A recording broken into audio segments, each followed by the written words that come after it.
Okay, I'm Thea Lindquist from the University of Colorado at Boulder, and as you've heard in the other two talks, and I think probably the next one, the speakers come from institutions where they already have been doing things, and I think the perspective I bring is an institution where the library really hasn't been doing much of anything, or at least anything formal. So what I'd like to talk to you today is a little bit about the work of the Digital Humanities Task Force at the University of Colorado at Boulder. This is work that we did last year in 2013. The recommendations that came out of our work, where we stand now, and sort of where I see this initiative moving. Okay, so Brian asked us to say a few words about DH and libraries, and Harriet, Alex, and Bob have already spoke quite a bit about this, so I'll sort of gloss over it. But the way I view digital humanities is really as an evolution of the work that we've always done. Digital humanities needs expertise that we already have. So these are just some examples. Developing collections. So digital collections we purchased or that we built ourselves are becoming data, for instance, for digital humanists. And we're in a position to make sure that it's available in ways that digital humanists can actually use it. So whether we produce it and put it out in file formats that's friendly to them, or we're talking to our vendors about how they might provide it, are a few things we can do in that area. And then there's also lots of scholarly outputs that are out there sort of in the wild, like websites and visualizations. And who will decide what parts of that become a part of the scholarly record? And these are decisions we've been making, I think, as a profession for a really long time. Another area is organizing, managing, and preserving scholarly outputs. So things to think about: how will these collections be made accessible, maintained, and preserved? So an example of this might be library-sponsored institutional repositories. This is a way that libraries can help scholars to meet funder requirements. So not just in the sciences, but a lot of funding agencies now are asking scholars to make their data available after projects are over, and they need a place to put those things. So an IR is a place where they can make their work openly available and available longer term. Another thing we've been doing for a long time that digital humanities needs is that we've been supporting student and faculty research. And Harriet in particular said quite a bit about this. This is really one of our main reasons for being in the academic libraries. So just an example that's going on at our institution right now, if students are building an Omeka exhibit for a class assignment, we can help with places to look for digital objects. We can help them determine what's okay to use and for what purposes, so sort of copyright-related issues. And we can help with metadata to document and describe their sources.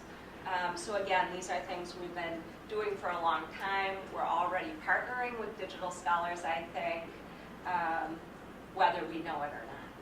So even though we don't have a formal program going on our campus, there are plenty of people in the libraries who are involved with these kind of things.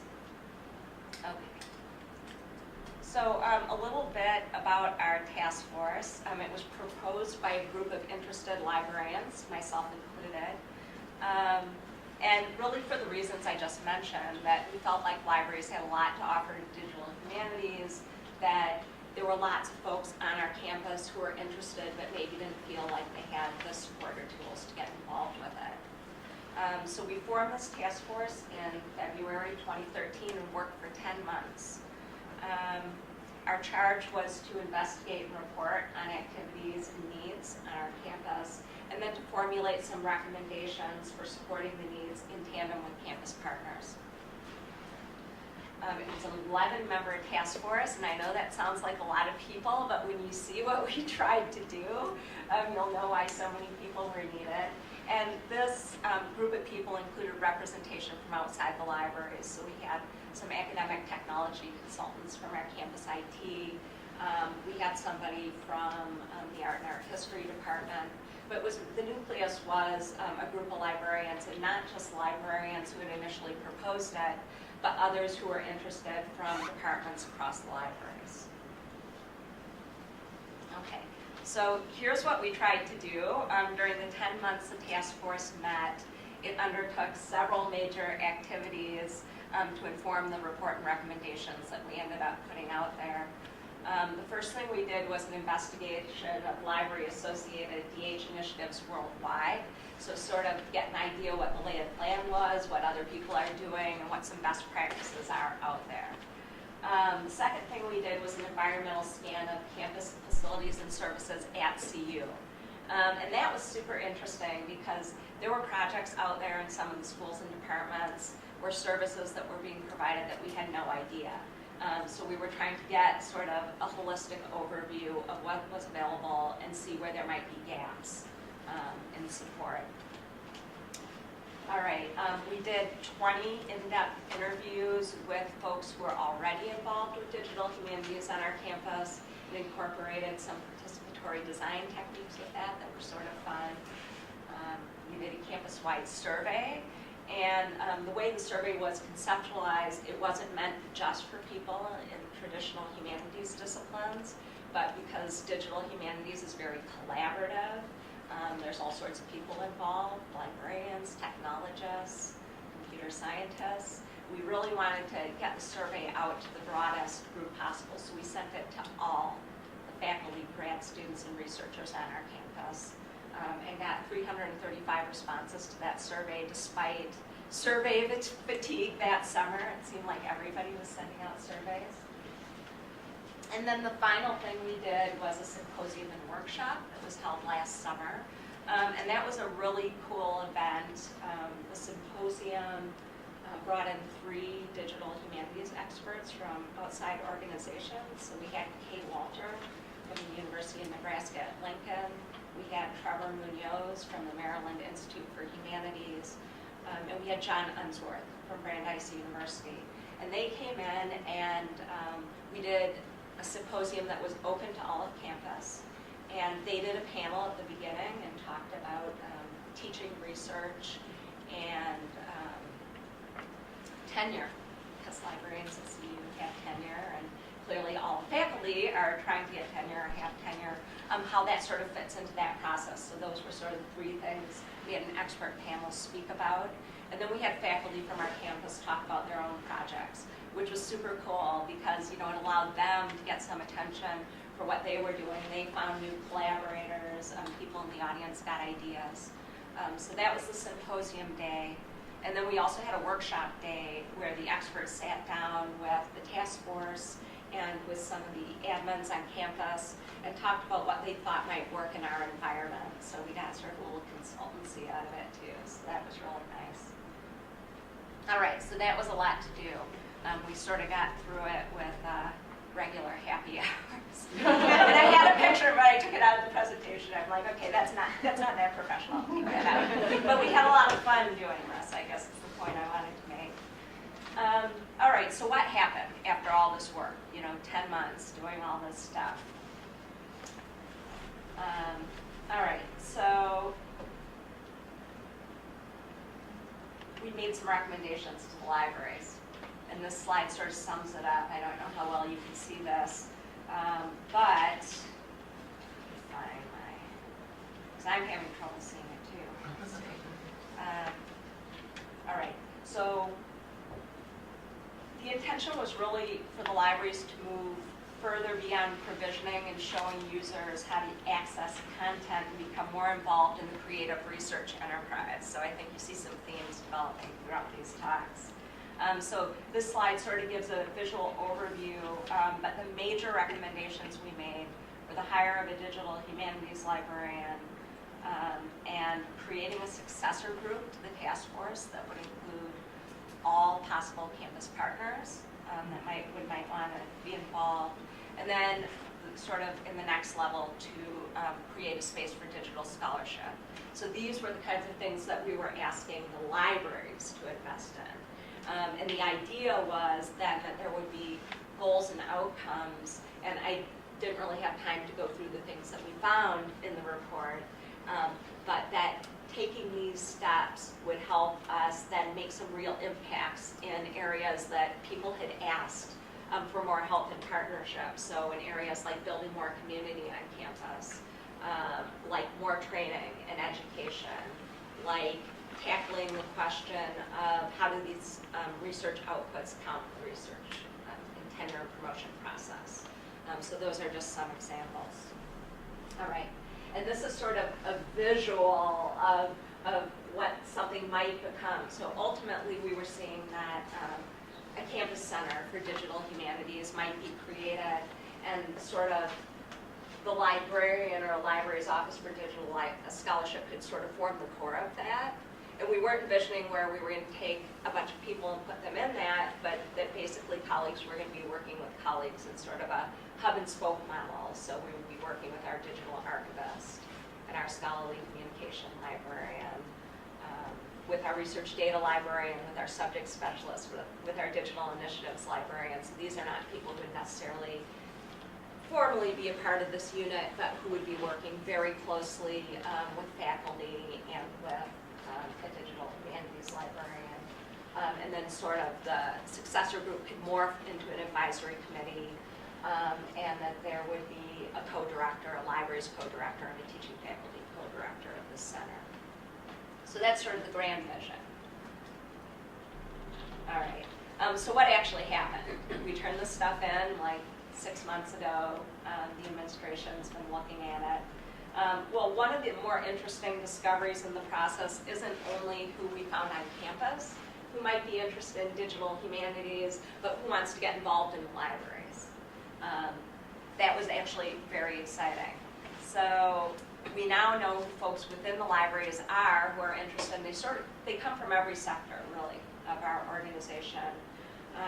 Ways library staff got involved on the task force. So like I said, it wasn't just the people who initially started it, but there were people who didn't know a lot about digital humanities, and we sort of all learned about it together, and were able to come up with ideas about what we thought might work in our context and on our campus. So that was one way folks got involved. Another way was I asked specific people for feedback on the report and recommendations. And if you just put a report out there and you say, send us your feedback, everyone's just like, whatever.